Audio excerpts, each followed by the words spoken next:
Belgrade City Commissioner says enough is enough. He is fed up with what he calls slum living conditions for some of the city's low-income residents. The Palm Beach County Health Department says they've inspected the buildings and they're up to code. News Channel 5's Rochelle Ritchie is here with images that would make you think otherwise, right? Yeah, you certainly would. As me and my photographer were walking through, we were stunned by what we saw. It was sad and upsetting, to say the least. Tonight, the commissioner is hoping exposing the neglect of these landlords will promote change for the children living there.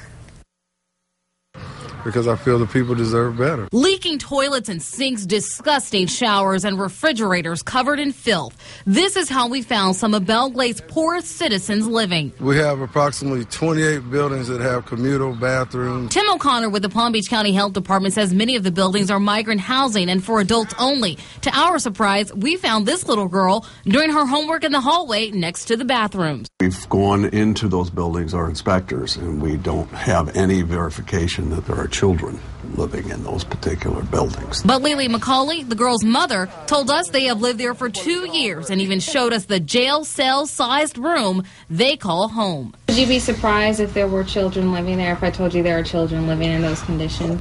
For the most part, they're just adults that are in there. Belgrade Commissioner William Grear says of the 2,000 people living in the buildings with communal bathrooms, 30% are children. It saddens me, especially when I find out that a lot of our kids that go to school are living in these conditions. The migrant housing rules are set up to hopefully create a better environment than what you might find on your own. McCauley says that better environment is so unsanitary and unsafe that she doesn't allow her daughter to use the one restroom they have to share with other tenants. I don't let her go in, I let her use the bucket. A bucket that she cleans out and the one working sink that she also has to share with other residents. O'Connor says the landlords are responsible for making sure their building is maintained and that no children are to be living on their property. How much rent do you pay?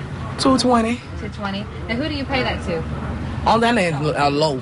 Low? Low is the rent man. Okay. But your landlord has come and met your little girl. Yeah, you know.